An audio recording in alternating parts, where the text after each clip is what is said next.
kahit saan kayo magpunta, nag-iiwan ng Pilipino ng marka. Maging mabuti at masarap. Nangunguna ang Pilipino. Kaya, totoo!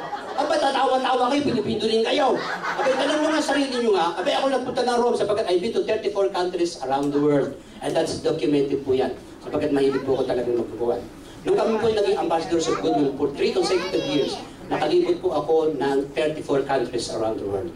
At ito po ay karangalan po sapagkat sa ilalim po ng OWA, Overseas Welfare Administration, ako po kami po ang Portia Kudua, pinadadala po sa mga OFWs. At yan po ang dahilan kung bakit tumami ang mga funds namin mga OFWs.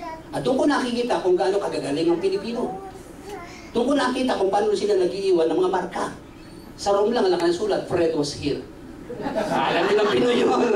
Alam niyo ng Pinoy yun. Puro karumihan eh.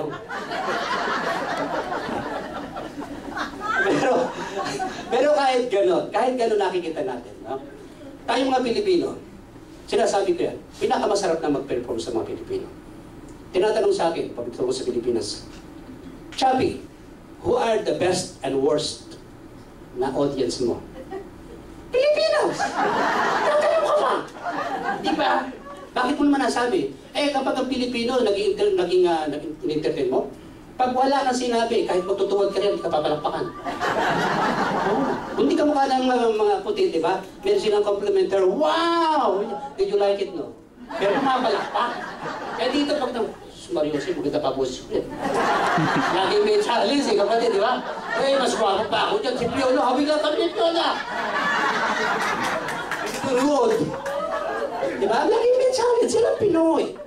Laging may challenge. Paano mo i-entertainin yung ganyang klase ng audience?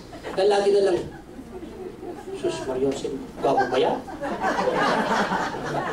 Lagi na lang merong para bang ikaw ay laging ending na lang, sinangunguna.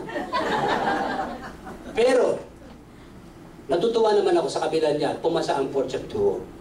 No? Sapagkat all over the world, kasi ako nagpupunta, pag narinig niya ang Portia Kudua yan, nag-iiwan ng marka rin ng Portia Kudua. You know why? Sapagkat ko po yung standard ng Pilipino. Namit ko, may standard po ang Pilipino eh. Kahit sa paglalaba, may standard yan. So, sabi niya, yung dumi yan. Pag ako naglaba, nakita mo. Pag ako kumanta, nakita mo. Yan. Pag ako si Kayla, ako tanungin mo. Yan, laging ganyan eh. Bida siya, oh. Eh, tanungin mo, sabi. Nung simula ng mag-asawa ko, naging Canadian ako. Oh, maglaba ka na dyan, magluluto ka na dyan, naging Canadian ako. And you know what? When I came to America, dito po ako natutong kumain ng pangat. Yan, pangatlong init na. Pangatlong init na. No, tatawa kayo, ginagawa nyo rin. Meron pa rin pag plastic na lang. Oy, plastic mo yan. Hindi, the reason why, sapagkat busy kayo, di ba? Yung ngayon tuyo kalahati na lang kainin, mamaya iba. Busy kayo.